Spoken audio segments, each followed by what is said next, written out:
एक अनपढ़ आदमी देश पर कितना बड़ा बोझ बनता है, ना जो अपने संविधान के दिए हुए अधिकारों को जानता है, ना संविधान ने हमसे जो अपेक्षा करी है वो दायित्व को जानता है, वो कैसे एक अच्छा नागरिक बन। जरा सोचिए, सरकार अचानक एक नियम लाती है कि हर किसी के फोन में एक सरकारी ऐप होना ही चाहिए, और फिर कुछ ही दिनों में वो नियम गायब।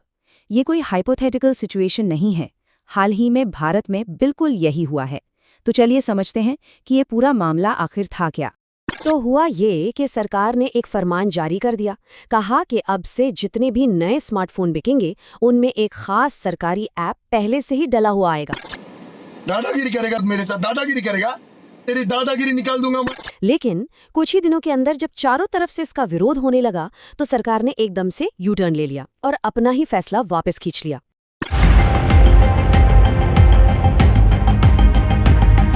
और यहीं पर सबसे बड़ा सवाल खड़ा होता है ना? आखिर सरकार ने इतनी जल्दी अपना फैसला बदला क्यों? इस पूरे यू टर्न के पीछे की कहानी क्या है? और सबसे जरूरी बात, इसका हम जैसे आम लोगों पर क्या असर पड़ता है? आइए इन्हीं सवालों के जवाब ढूंढते हैं। तो इस पूरी कहानी का जो हीरो या कह लें विलन है, वो है एक ऐप, संचार साथी। तो इससे पहले कि हम विवाद पर जाएं, ये समझना बहुत जरूरी है कि भाई ये ऐप आखिर है क्या और इसे बनाया क्यों गया था।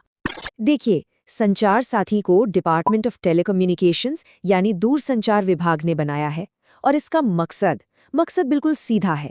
मोबाइल चोरी, सिम कार्ड से होने वाले फ्रॉड और आइडेंटिटी थेफ्ट, इन सब बढ़ते हुए साइबर क्राइम से लोगों को बचाना। मतलब ये डिजिटल दुनिया में एक तरह का सुरक्षा कवच है। अब कहानी में एक मजेदार ट्विस्ट है। ये जो विवाद हुआ ना, इससे बहुत पहले ये ऐप असल में सुपरहिट था। लोग इसे खुद अपनी मर्जी से डाउनलोड कर रहे थे, और इसके जो रिजल्ट्स थे वो वाकई में कमाल के थे। कुछ आंकड़े देखते हैं, क्योंकि नंबर्स झूठ नहीं बोलते। ये देखिए, 26 लाख, ये उन चोरी हुए मोबाइल फोन्स की गिनती है जिन्हें संचार साथी की मदद से खोजा गया। सोचिए, 2.6 मिलियन लोगों को उम्मीद मिली कि उनका खोया फोन वापस मिल सकता है। ये बहुत बड़ा नंबर है। और ये सिर्फ चोरी के फोन तक ही सीमित नहीं था। इसने फर्जी सिम कार्ड्स पर भी तगड़ा एक्शन लिया। 41 लाख, जी हाँ, 4.1 मिलियन फर्जी मोबाइल कनेक्शंस को इसकी मदद से बंद किया गया। ये वो कनेक्शंस हैं जिनका इस्तेमाल न जाने कितनी तरह के फ्रॉड और अपराधों में होता। और इसकी पॉपुलैरिटी का अंदाज़ा आप इसी बात से लगा सकते हैं। दिसंबर 2025 तक इसे 1.5 करोड़ से ज़्यादा बार डाउनलोड किया गया था। सबसे ज़रूरी बात यह है कि ये सब बिना किसी दबाव के हो रहा था। लोग खुद अपनी सुरक्षा के लिए इसे अपना रहे थे। तो फिर सवाल वही है, अगर सब कुछ इतना अच्छा चल रहा था तो अचानक ये विवादों में कैसे आ गया? जवाब एक शब्द में है, अनिवार्य, यानी मैंडेटरी। अभी नए मोबाइल में संचार साथी ऐप प्री लोडेड हो, सरकार की तरफ से निर्देश। जैसे ही सरकार ने इसे चॉइस से कंपल्शन बनाया, बस वहीं से सारी कहानी पलट गई। हमें नहीं चाहिए आपकी सिक्योरिटी, आप ले जाइए अपनी सिक्योरिटी, हमें नहीं चाहिए, जबरदस्ती कर रहे हैं आप। और ये सब कुछ हुआ पलक झपकते। जरा इस टाइमलाइन पर गौर कीजिए।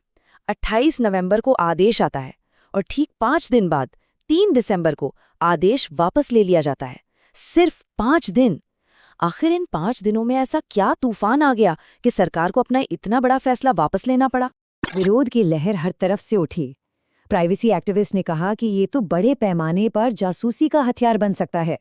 टेक एक्सपर्ट्स ने डेटा की सेफ्टी पर गंभीर सवाल खड़े कर दिए। और मोबाइल इंडस्ट्री, जिसमें एप्पल और सैमसंग जैसी बड़ी बड़ी कंपनियां भी हैं, वो इस बात से नाराज थी कि उनसे बिना पूछे, बिना कोई सलाह लिए इतना बड़ा नियम थोप दिया गया।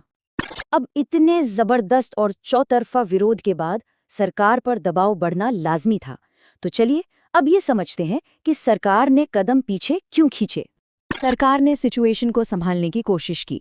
टेलीकॉम मिनिस्टर ज्योतिरादित्य सिंधिया ने ये मैं अवश्य कहना चाहता हूं कि इस ऐप के आधार पर न स्नूपिंग संभव है, न स्नूपिंग होगा। प्रधानमंत्री नरेंद्र मोदी जी की सरकार देश की जनता के हाथों में अधिकार देना चाहती है। सफाई देते हुए कहा कि देखिए, जासूसी का न तो कोई इरादा है और न ही ये मुमकिन है।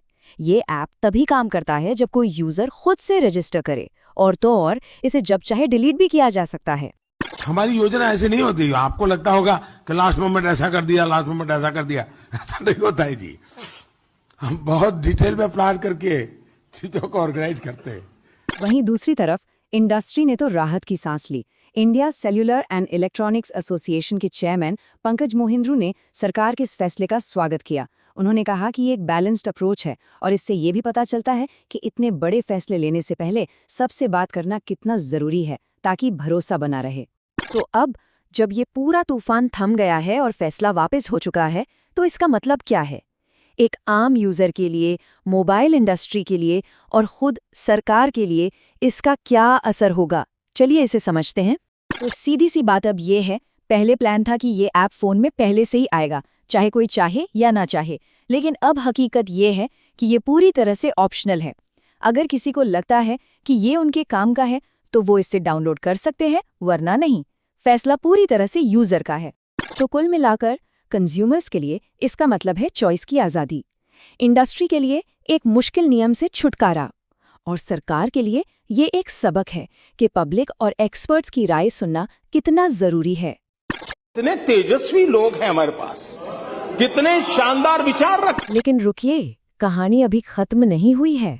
ये अनिवार्य ऐप वाला मामला तो सुलझ गया, पर एक और इससे जुड़ा हुआ मुद्दा है जो अभी भी हवा में है। प्राइवेसी एक्सपर्ट मिशी चौधरी ने इसी तरफ इशारा किया है। वो कहती हैं कि ठीक है, ऐप को हटाना एक अच्छा कदम है, लेकिन एक और नियम जिसे सिम बाइंडिंग मैंडेट कहते हैं वो अभी भी लागू है। इसका मतलब है आपके डिवाइस को एक खास सिम से जोड़ देना, और उनका मानना है कि ये यूजर की आज़ादी के लिए एक और खतरा हो सकता है।